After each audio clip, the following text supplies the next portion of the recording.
Hola chicos y chicas, ¿cómo están? Espero que estén súper bien en sus casas junto a sus seres queridos. Recuerden que la principal medida de prevención y erradicación de esta pandemia es el quedarse en casa.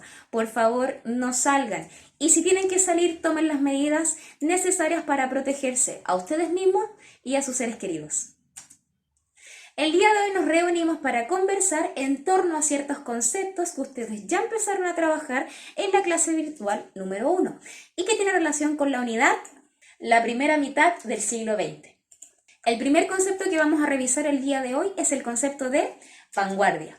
Las vanguardias fueron expresiones ideológicas que se manifestaron principalmente en el ámbito sociocultural que de alguna manera expresaron este contexto de crisis y de quiebre.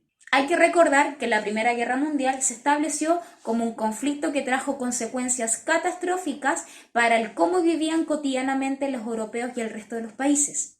Claramente luego de esta tragedia mundial y esta hecatombe, las personas quisieron externalizar, es decir, sacar hacia afuera todos esos sentimientos de crisis emocional a través del arte.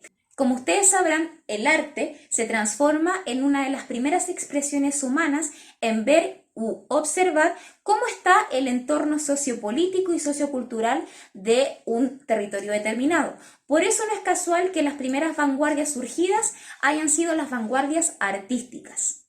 Es así como tenemos vanguardias como el cubismo, el surrealismo, el dadaísmo y el futurismo. Estas vanguardias fueron las más importantes dentro de Europa. Cada una con su singularidad dio a conocer cómo la Primera Guerra Mundial afectó a nivel socioemocional a las poblaciones y ciudadanías de ese continente. Como por ejemplo el cubismo, creado por el español Pablo Picasso, en donde podemos ver que la forma en la que se instaura este nuevo arte es a través del cubo.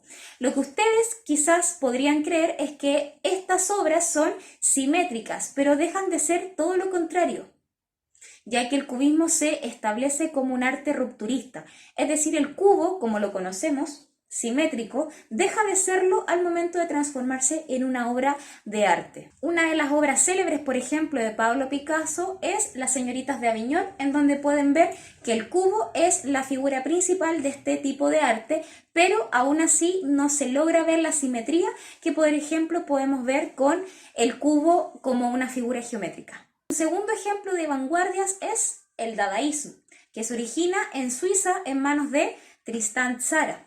Este suizo transgrede totalmente cómo se concebía el arte hasta ese momento. Si ustedes buscan en Google dadaísmo o obras dadaístas, se van a dar cuenta de lo transgresor que era. De hecho, este arte en muchos países de Europa fue prohibido, ya que invitaba a la transgresión visual. Acá tenemos algunas obras como por ejemplo las que aparecen a continuación. Acá podrán ver que estas obras sí eran transgresoras y que invitaban al espectador a una cierta repugnancia o despertaba en el receptor esta incomodidad al ver ese tipo de obras.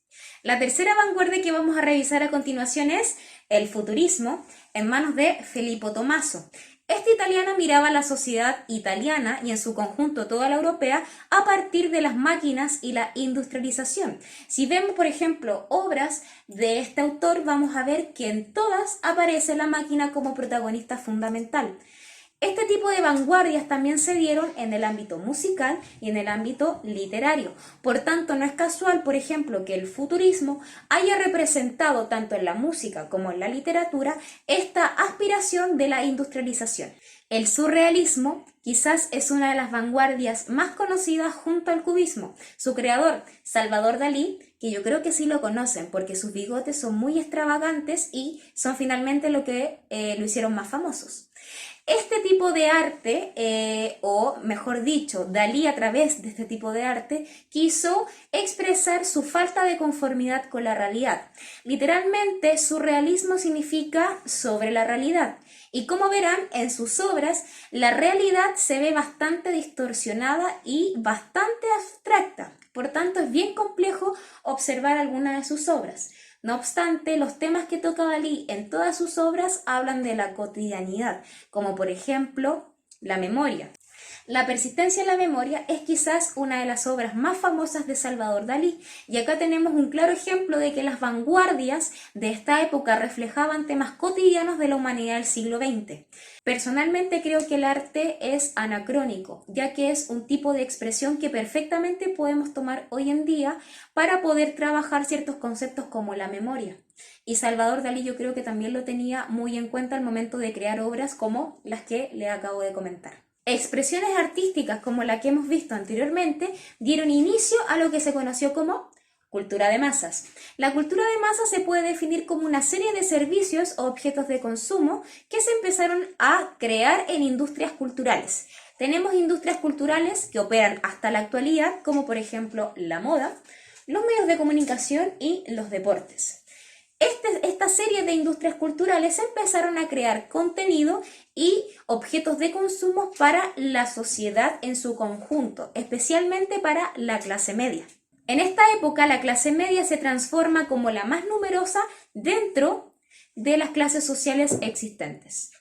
Por ello es que para poder difundir y promocionar este tipo de cultura de masas, la publicidad tuvo un rol fundamental dentro de esta promoción y divulgación.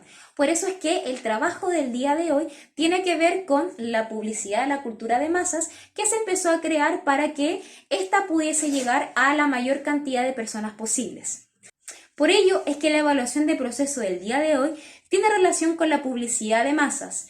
Abajo tienen un PowerPoint con todas las industrias culturales, estas las que les nombré fueron un ejemplo, que empezaron a operar en esta época y empezaron a divulgar sus objetos de consumo hacia la clase media. Por esto es que para poder llevar a cabo la evaluación de proceso asignada para el día de hoy tienen que tener en cuenta este video, el video de cultura de masas que está más abajito y además el PowerPoint que habla sobre la publicidad de la época y que de alguna forma grafica cómo la sociedad europea en su conjunto empezó a vivir este proceso de cultura de masas.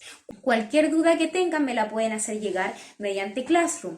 Recuerden que este es el medio de comunicación que tenemos por el momento. Por tanto, cualquier duda, pregunta o sugerencia me la pueden hacer llegar por ese medio.